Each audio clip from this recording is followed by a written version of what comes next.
मेरे एक दोस्त ने मुझसे यह पूछा कि सर मेरे पर 323 और 341 आईपीसी का कोर्ट में केस चल रहा है, मेरी जॉब लग गई है, पुलिस वेरिफिकेशन में क्या मैं पुलिस को यह डिटेल दूं कि नहीं दूं?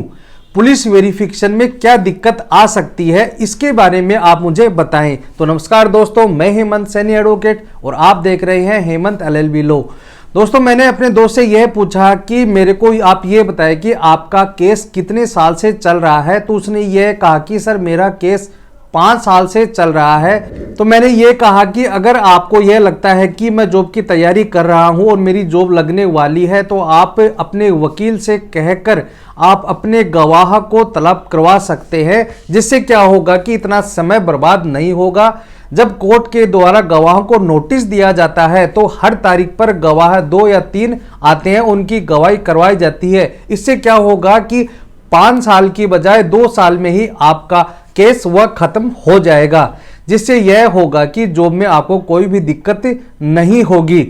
जब भी कोर्ट में चालान पेश किया जाता है तो आप अपने वकील से मिलकर उन्हें यह कह सकते हैं कि सर आप हर तारीख को गवाह को नोटिस भिजवाएं ताकि मेरा केस जल्द से जल्द खत्म हो सके, उसमें समय की बर्बादी नहीं हो और साथ ही मैं जॉब की तैयारी भी कर रहा हूं। इसके अलावा 323 और 341 वाले मामले में आप जुर्म स्वीकार भी कर सकते हैं।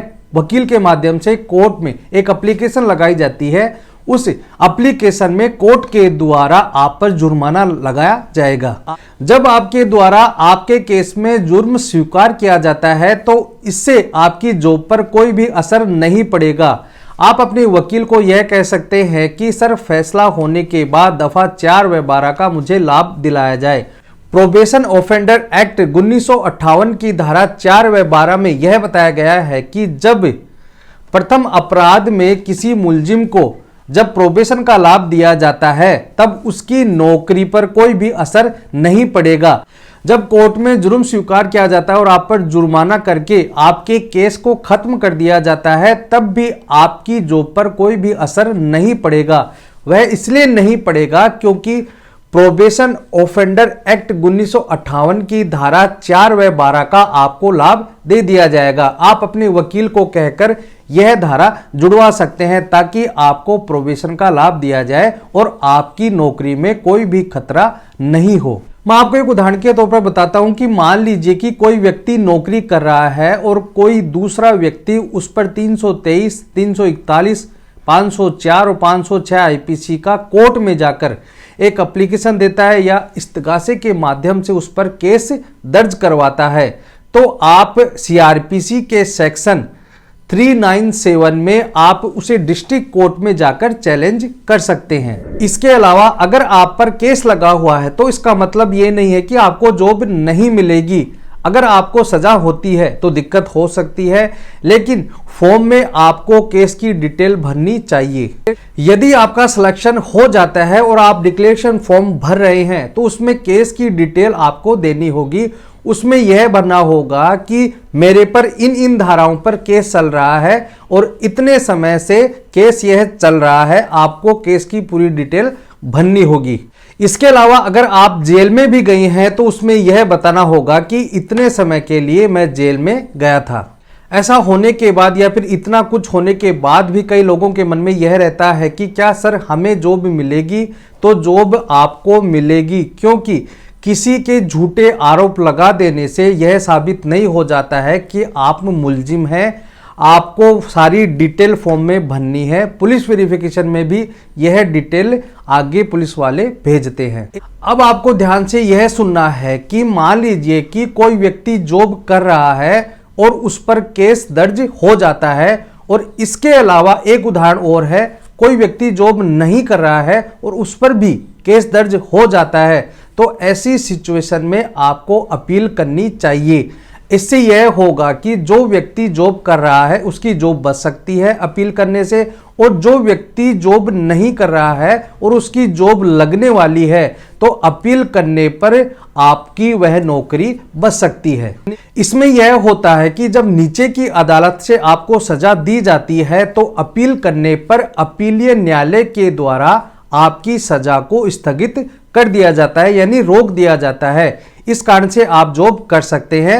अगर किसी व्यक्ति की जॉब लगने वाली है तो वह जॉब कर सकता है। जिस व्यक्ति के द्वारा अपील की जाती है तो यह कोई जरूरी नहीं है कि उसे सजा ही मिले, उसे कोर्ट के द्वारा बरी भी किया जा सकता है। इसलिए आपको अपील करनी चाहिए। आप हाई कोर्ट में जा सकते हैं, उसके बाद सुप्रीम कोर्ट में आप उसकी अपील कर सकते हैं। इसके अलावा कई लोगों के मन में यह रहता है और कमेंट में मुझे कई लोग यह पूछते हैं कि सर मेरे पर 107, 116 और 151 का केस दर्ज हुआ है, क्या मेरी जॉब लगेगी? तो मैं ये कहूँगा कि 107 और 116 अगर किसी पर लगी है तो उस पर जॉब का कोई भी असर नहीं पड़ेगा, आप नौकरी कर सकते हैं। अगर जिसकी नौकरी नहीं लगी है तो पुलिस वेरिफिकेशन में भी उस पर कोई भी दिक्कत नहीं होगी। आईपीसी में कई ऐसी धाराएं होती हैं जिनमें आपको एडवांटेज मिल जाता है। आईपीसी की धारा 323, 341, 504, 506 और 498 में आपको परिवीक्षिका का लाभ दे दिया जाता है, जिससे सजा होने के बाद भी जॉब पर इसका कोई भी असर नहीं पड़ता है। इसके साथ ही आपको एक शपथ पत्र देना होता है जिसमें यह लिखना होगा कि आपको परिवीक्षिका का कभी भी लाभ नहीं मिला है। तो दोस्तों आज के लिए इतना ही। मैं उम्मीद करता हूं कि आपको ये वीडियो समझ में आ गया होगा कि आप किस सिचुएशन में आप अपनी जॉब बचा सकते हैं। अगर आप पर 323, 341, 504, 506, 498 इन धाराओं में अगर मुकदमा है, अगर आपको सजा मिल जाती है या फिर सजा के तौर पर आप पर जुर्माना लगा दिया जाता है, अगर आपने कभी भी परिवीक्षिका का लाभ नहीं लिया है तो आप धारा 4 और 12 में इसका लाभ ले सकते हैं, जिससे आपकी जॉब पर कोई भी असर नहीं पड़ेगा। आप कमाने के लिए बाहर भी, विदेश भी जा सकते हैं। तो वीडियो अच्छा लगा हो तो प्लीज इसे लाइक और शेयर करें ताकि ऐसे ही वीडियो आपके पास आते रहें। धन्यवाद।